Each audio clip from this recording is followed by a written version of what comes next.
Is Hitman 2 the best Hitman game ever made? Or is it a botched assassination? Hot take. We just got a copy of Hitman 2 sent in to us from the folks at Warner Brothers and IO Interactive, and folks, let me tell you, I've been looking forward to this game for a really long time. Hitman has been one of the longest franchises for any video game I've ever followed all the way through. I've played every single entry in the franchise, including the multiplayer puzzle games that they released, which are actually really good if you've never played them. Hitman Go. Hitman Go, Yeah. yes. Not like Pokemon Go, but this game is so important to me because it continues what I felt was one of the best entries into the Hitman series that has ever happened with Hitman 1.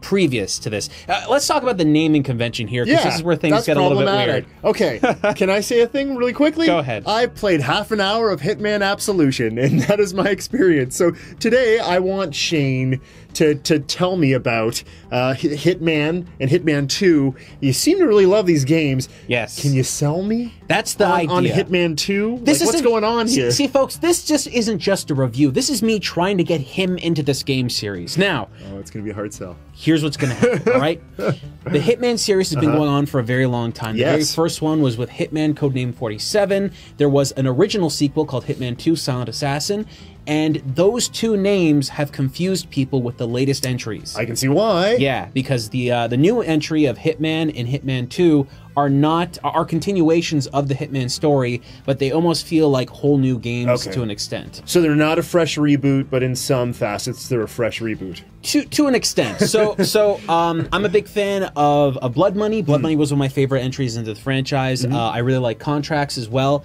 But Hitman Absolution was definitely, in my opinion, a low point for the series as a whole. Which is the one that you played, and that's unfortunate. So I wanted to ask you, wasn't Absolution the game that kind of brought Hitman back into the spotlight and sold really well? A bad spotlight, yes. I felt that everything that you would have seen with Blood Money and Contracts was a very much more refined system that focused a lot more on the way that the game played. With Absolution, they created some systems that the new Hitman games that we're about to talk about today have actually borrowed, but the overall narrative and story felt really strange, and it was really silly, honestly. There were aspects of the game that were very poorly written. Dialogue was poorly chosen. There was a lot of just performances that felt really bad, but there was aspects, like I said, that were done really well. The crowded system of certain levels and stuff, those were done really interesting because you could walk through a crowd and it felt like you could hide in plain sight kind of thing. And it was neat, but it didn't work as well. When we got the new Hitman game, which was the most recent Hitman game to the sequel, that game kind of changed things up. This is where people got really confused. The new Hitman game, not Hitman 2, but the one previous. The one published by Square Enix. Yes, the one. Yes, the one published by Square Enix. Basically was an episodic game, which meant that you could buy it and buy any episode you wanted, and those episodes were basically levels. A lot of people were confused by this. It was a very strange idea to kind of build it. I ended up buying all of the episodes at very much right at the beginning. And then they added additional DLC content after that called Patient Zero. And there was a whole bunch of stuff that happened. But let me just say, what Hitman was there was still a very good game. And it was just confusing for consumers to get into because you didn't know where to get into it. Yeah, I think what they had seen was episodic games becoming more of a thing. I think that Hitman was released in 2016, or was it 2017? I think so, yeah. So it's kind of towards the tail end of, well, Telltale Games was doing a lot of episodic stuff, and people assume that things are going very well with episodic releases. So yeah, I think they saw that formula and were like, okay, well, Hitman, we can make it in such a way that we can have these episodic releases, and then every level is kind of like a little bit of a puzzle and some missions in it. It got weird. Now Warner Brothers picked up IO Interactive, and they released a new version of the game called Hitman Definitive Edition. Now, if you're interested in playing the first game and not the new one, I would heavily recommend Definitive Edition. It includes all the DLC, everything that you would ever want to play on that first version of the game. However, this is where we get a little bit more confusing with Hitman 2. Hitman 2 has everything from the first game, at least most of it anyway. If you had previously purchased the early versions of the game on PC at least, it would seem that those levels would carry over with you into the sequel. Using Hitman 2's newer engine, which is just more of a refinement of the first engine, you now have like additional abilities and stuff like that that you can completely use in this new Hitman game. So all the levels from the first one, even some of the side stuff, there was some little tiny missions that they added over top. It's all there. There does seem to be one or two little things missing, but you know, they might be added over top as time goes on. However, if you're buying Hitman 2 straight out, there is an ability to just get all the first missions on that game as well, and I honestly think that that is where you're going to get the most value out of this game. There are several different versions of Hitman 2 that are on the market right now. Realistically, all you really need to know is this. There's a vanilla version that has nothing in it besides just the game, and then and there's like some other modes that are in there as well too. Or you can get a bit more of an expensive version that includes basically a season pass for whatever it's called. It's called Expansion 1 and Expansion 2.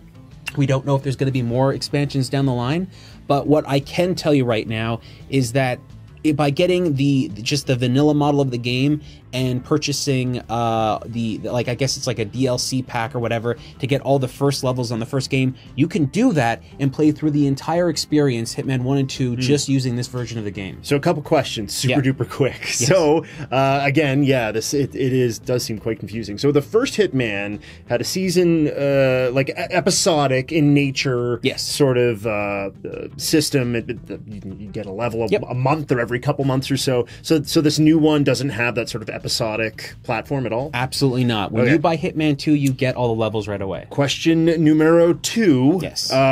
So do you have to play the first Hitman? How much does the story feed into the second? If I want to pick up Hitman 2... Yeah, you're gonna want to have had to play Hitman 1. I personally feel that. Yeah. There are training modes in the very first game, or in Hitman, the previous Hitman game, and they're basically a prologue, and those prologue missions kind of teach you what you're supposed to do. They are in Hitman 2 as well. I would recommend, personally, how I would treat this is if you've never played any of the Hitman games before, you might be thinking about going back all the way to the very beginning and playing the original Hitman from games. The early 2000s. Yeah, you don't really need to do that. All you need to do is get Hitman 2 with the levels from Hitman 2016, and everything just moves over, and you have a contained experience of a story that does work. Yeah. Does it dig into the roots of the series as a whole? With that first one, it does, but it kind of explains what had gone on in the past, and it gives you some identification of how things went on. There are some stranger elements there that by not playing the first ones, you might not be totally up on board with. What I felt was very easy to do is if you had just played Hitman the original and then the original sequel, if you just played those two, you could probably carry over without knowing any of the other stories, and it probably would flow through. So I think that's basically the best way to do this, but the original Hitman is a very, very older game, and it doesn't work on everything. The game was never released on consoles. It was only ever released on PC. The sequel's a little bit different, but the first two games being played on PC are far better experiences. This game here, though, because it basically encompasses everything, including the levels from 2016's release. Yes. You can get this on Xbox One, you can get it on PS4, you can get it on PC, and that just gives you just a one-stop shop to get everything. So we know the form factor in which you suggest that people who haven't really gotten into this new sort of setup of Hitman should dig into, but let's talk a little bit more about Hitman 2, because that's we're kind of reviewing that game per se. So, what are your overall impressions of that compared to the first game? So, I mean, the first re-release. The first re-release. The first re-release in this game, functionally, from gameplay, are incredibly similar. There are some additional features and things here and there. But honestly, I felt like the game is more or less a sidestep rather than a drastic change of gameplay, which is fine, because I personally believed what Hitman 2016 was the best version of Hitman they had released up until that point. It got the gameplay really good. Every mission it's kind of interesting, because when you think of Hitman, you think it's like a first-person shooter, a third-person shooter, and you're walking around and you're just killing everyone. That's not what the game's about. The game is about taking out specific targets in a variety of different ways, and it's essentially a gigantic live moving puzzle. And that's what makes these games so interesting. You're trying to do things in a specific way, find secrets out to go to different areas and kind of achieve your goals in either the most silent way possible. And you are given a variety of ways to complete each mission. For instance, every mission in this entire game you can complete wearing the suit you entered into the into the level. You can beat up people and steal their costumes and suits and whatever and all that stuff, but there is just so many ways to play every single level that it really adds this huge world of abilities and features. Would you say that it does sound like it's promoting a replayability factor, but would you say that that works for you? Like, do you want to jump back into this game that you've already beaten? And honestly, I'm the kind of person that doesn't do that. I'm not the person that goes back and replays a game over and over again. But with this, they have different story elements that are given to you by replaying them. And what I like about this is it's true. Many of the missions on Hitman 2, if you are very good and have played the other Hitman games before, you may already know how to play them in the ways that they design levels. So you can go through and beat them very, very fast.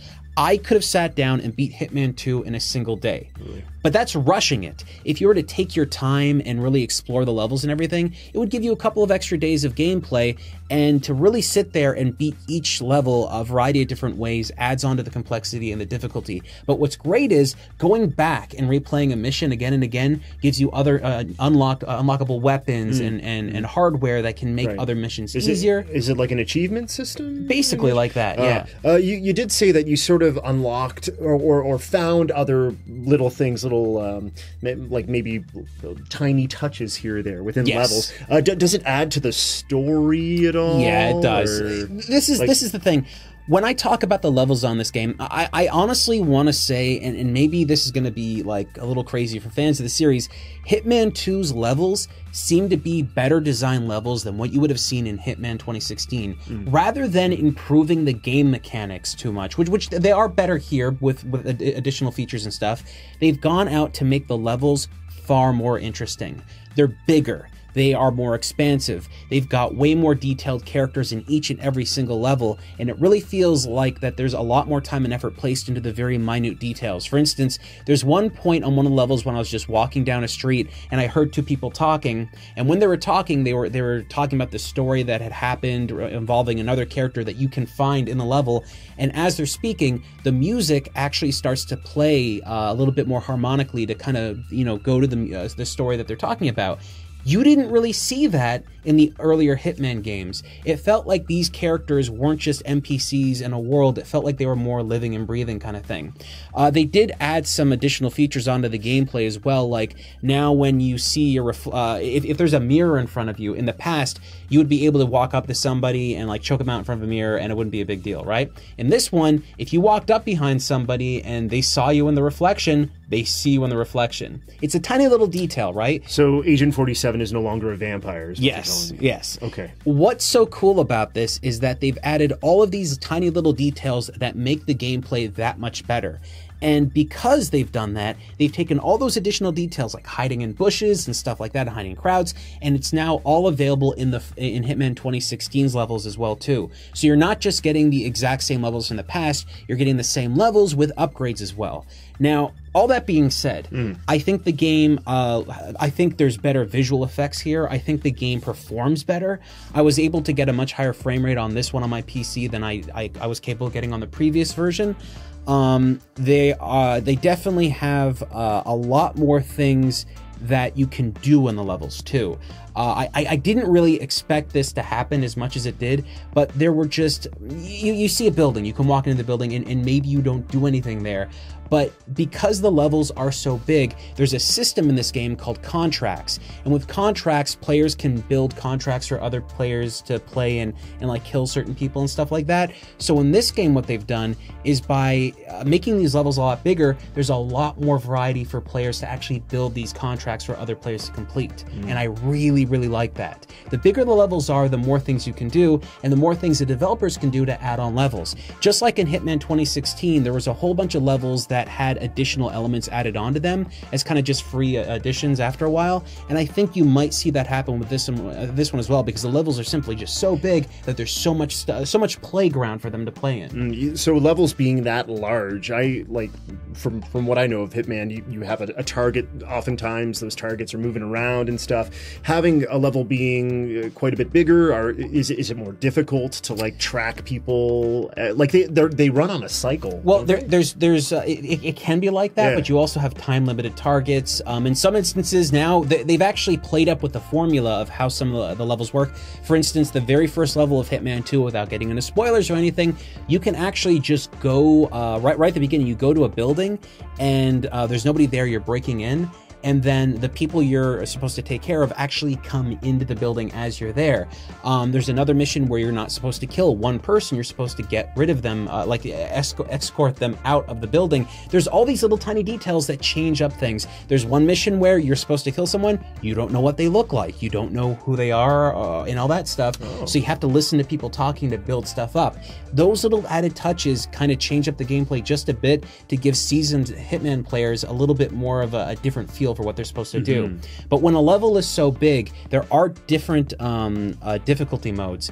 But on the easiest difficulty mode and on the medium one too, you basically can just push a button and then your target will be highlighted in red and will go right through all the buildings so you can see exactly where they are. Okay. Yeah. So yeah, it seems like they've kind of set things up in such a way that, you know, if you're brand new to it and you want to kind of like just walk through the levels, you can do that fairly simply. Maybe are they set up to kind of have the same track to go around no matter what the difficulty is? Like, can you kind of decode how you want to play the game in easy mode and then try it again in like hard mode? Well, it can be that way. So it depends on what the level is and what the characters are doing, but there are things you can do to basically break the track or the rhythm so that they go and do something else, right?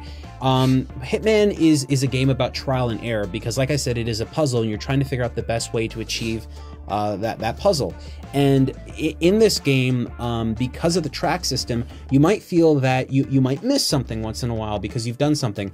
But by doing minor things in the level, it completely changes the dynamic of how other characters interact with other characters. Like a butterfly effect kind of thing? Yeah, absolutely. Okay. So you can lay traps, you can do a bunch of stuff like that. You can put poison in glasses. It's really what you want to do to achieve that goal. And it does change up the flow of everything. And when you've done one thing, it might have like a domino effect that changes something else in the level. And it's not like super dynamic, but it is there and it is very apparent that they've put a lot of effort into those things. Now, this game also has something that I'm very happy to see. This is something many people may not even remember. When you pre-ordered Hitman Absolution, you got a standalone game that was a sniper mission. What you were doing is you were, I think it was on top of some building, and you were just looking at another building, and you were basically taking people out from a distance. It's like specific targets. In this version, they've included a single sniper mission that is basically a recreation of that, but it's bundled into the game. The sniper mission alone, I kept playing again and again and again, trying to unlock everything. I don't know why I like sniper missions so much, but I find it to be so simple compared to the other missions where you're moving around and everything. In a sniper mission, you're literally sitting in one spot and you're supposed to trigger events by shooting things. And it's basically like... Can you give me an example? That sounds really weird. So what, you're shooting like a potted plant and then... Okay, somebody's getting married in a sniper mission. And what happens is you can actually shoot a cage where the doves are in because they're supposed to release the doves when they get married. After, You shoot that out. You might destroy their wedding cake, and you might make the fiance and the husband, or the husband and the wife prior. What do you call that? The bride and the groom? The bride and the groom? Yeah, the bride and the groom. Married, I'm not. Jeez. The bride and the groom. Before, if you ruin their wedding, they're going to be really upset and talk to people and stuff like that, and it changes their paths and all that. Again, like a butterfly effect. Yes, it's really, really cool, and there's a lot of just tiny details on it. It's one level, but you have multiple targets within that level. Are you getting like radioed throughout a specific span of time? Okay, now there's this dude in a brown suit. No. You're told it's the same characters every single time, and they have the exact same motions, but then you can change up those motions by doing things like, breaking apart a plant, which, by the way, can change things. That is a part of it. Unfortunately, there is only one sniper assassin mission as of this moment, but like I mentioned before, there's there's the expansion packs that they're releasing, which are apparently going to include a sniper assassin mission each. Now, I think that one of the most confusing aspects of this game is what I've been talking about, how there's so much stuff from the previous game that is brought over if you want it to be there. And because there's all that stuff, it makes it difficult for me to suggest any one version of the game, because it's like, okay, if you get the vanilla one and you've never played the first ones, I don't think you're going to have that much of a fun experience. But if you want the whole experience, you can purchase it as well. But I think that they should have released a version of Hitman 2 that just included everything. Just a one-stop shop of everything. Call it the Ultimate Pack or whatever, and it was just one set price that explained what everything was from the previous game, so that people could really get a hold of that. I'm assuming that they are going to do that, maybe in a half year or a year or so. We'll get like the definitive version, and it may include both games. It might, right? I think that by having done that, it would have made this a lot easier for people to get into. Yeah. And it is true, you can go and you can buy the gold edition with the expansions, and you can also get all the confusing though. Yeah, that's one of the things that's turning me off from it. Is like I'll have to have another conversation with you even after this. Like, Shane, what should I get again? And then, okay, you want this because there's so many little things that are tacked on. Exactly. They sound great. Yeah, no, but that's one of the problems that I have, is that I want to basically have one set experience. Whenever I played any of the other Hitman games, I bought one version of Hitman, and that was everything I needed to get. And with this one, it becomes a little bit more difficult. It's more of a sign of the times, right? Yeah. Things are being piecemealed out, so yeah. I mean, I don't know how exactly it would work, but if you had happened to purchase Hitman originally on another platform and then you moved over to another one, it's not going to know that you had those original levels. That would be disastrous. Right? Yeah. But that's besides the point with this. That is complexity when it comes to marketing and actually selling the actual game. The game itself, as it stands, has wonderful graphics, has great gameplay, amazing sound design, like some of the best, because you need to be paying attention to the sound in the game if you want to achieve your goals properly. And they've also done something by adding multiplayer. This is the first time they've done this. Now, like I said in the Sniper Assassin mission, Sniper Assassin is just one level, but you also have the ability to play that in multiplayer with another person so that you can take out targets together. It changes it up a little bit, but you're no longer Agent 47 in this. You're two random people who I've never seen before, but that's a part of the game. There's another mode called Ghost Mode, and with Ghost Mode, it's you and another person playing as Hitman or Agent 47 at the exact same time, but you're not interfacing with each other in the world. So you can't shoot each other, but you can do things to affect the other person while they're playing. It's a little complex, but I don't think that's just like added gameplay for folks there that want more value out of the game. But I think just with the single player missions alone, with the ability to go back and play the originals, there is so much to do that you don't even need to go to multiplayer to have a good experience with this game. And that's why I assume that many people out there are going to be confused with this, because just how many varieties of the game there are. But this, in my opinion, is the best Hitman game that they have ever released. Okay.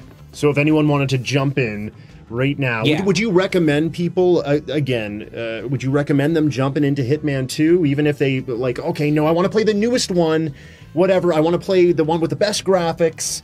Well, see, that's just the right thing. Now. The graphics aren't so different from the last version to this one. Okay. And if you were to buy this one, I would say just get that expansion pack or whatever it is, so you get all the original levels. Is that expansion pack basically brought into whatever new engine or whatever new? Yeah. Okay. Yeah, so the looks are probably very similar. Yeah. I mean, there are a lot of other things that, like, there's a lot of levels and a lot of contracts and stuff from the first game that are brought over here that you can play completely. And there are certain things that seem to be missing, very minor things, and I imagine those will be included over time, but they're not like groundbreaking huge changes. It's just little tiny things that were there originally. Like there was a Christmas mission, and from what I could tell, the Christmas mission doesn't seem to be included in here. But when it comes to the overall gameplay, I think that the tiny little features that they improved upon it, even though they're minor, add enough of a difference in gameplay to make it much more interesting to play for modern gamers. So I think just playing the older levels on the newer engine, you might enjoy those levels a lot more. And they're just tiny things, right? Being able to hide in bushes isn't going to affect you too much in the first original levels, because they didn't actually make those games with that in mind. But there are bushes. They are in that game. Yeah, so that's a new ability ability that you didn't originally have, that you now have. Yep, and hiding in crowds to that extent, like doing those kind of things have really changed it as well. But there is something that they've done in this game that, and in the previous game, that I'm really not a fan of, and this is something that I really wanted them to change, but they didn't. In the first Hitman that was released previous to this one, there was a bunch of things called Elusive Targets.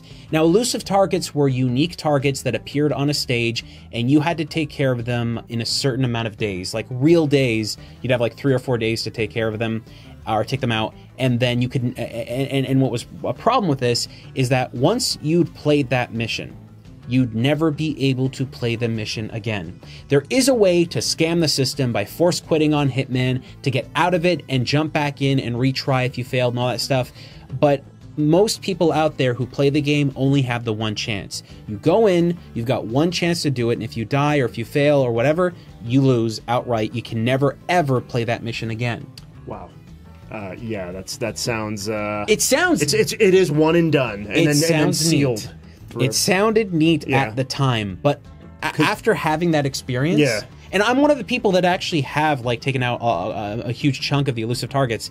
Having played that now, I really don't think it's that smart of a choice. I don't think it's a smart program to implement because it drives people away from being interested in a lot of content that the creators develop. And it seemed like they put a lot of money into those Elusive Targets. I don't have that much experience with the newer editions of Hitman, but all of the advertising that I saw was with like actors from big Hollywood movies or whatever that they were bringing in for the Elusive Targets and stuff.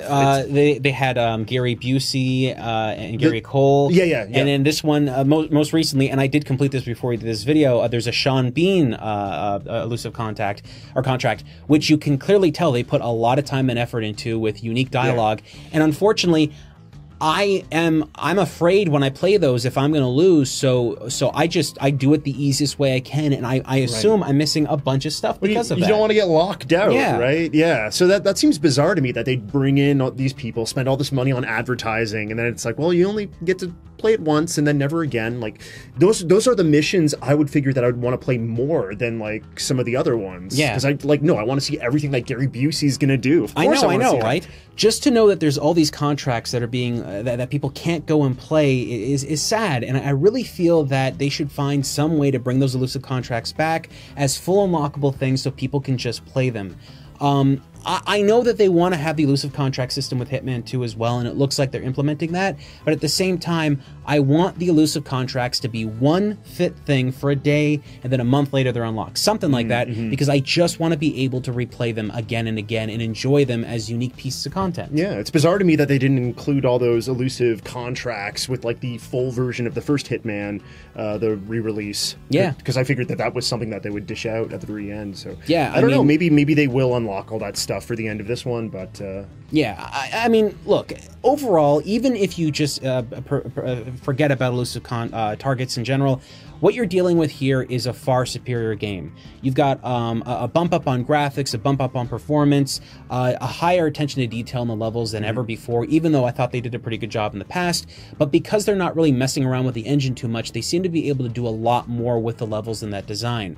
I think that the only thing that seems to be, in my opinion, a downgrade, and I know there's been some conversations out there about the game having a different visual style compared to the first one, and it does, but it doesn't like change me to make it think like, oh, this game just looks awful or whatever. One thing that is a bit of a step down is that the cutscenes that are in this game, although they're well done, they seem to be more still frame cutscenes. So what I mean by that is there was full motion animated CG models in the original cutscenes for Hitman 2016, but in this one, the models are still there, but they're static and they're not moving, but the camera will move and stuff like that. Does it feel like that was a cost-saving measure, perhaps? Oh, for sure. Yeah, okay. That definitely was a cost-saving measure. And you know what? Honestly, it didn't bother me too much because the animations they did in the first game didn't look amazing all the time. So this way, it forces you to focus on the story a little bit more. I'm okay with it, but I know some folks out there aren't going to be so much. However, I believe that what you're getting in Hitman 2 combined with everything together makes it the best version of the game that you could play, even compared to the first one. I think you're getting a lot of story, a lot of gameplay. If you get all the levels from the first game, plus all the levels from the second one, and the sniper assassin missions and all that other stuff, you've got a game that makes you want to go back and play it again and again.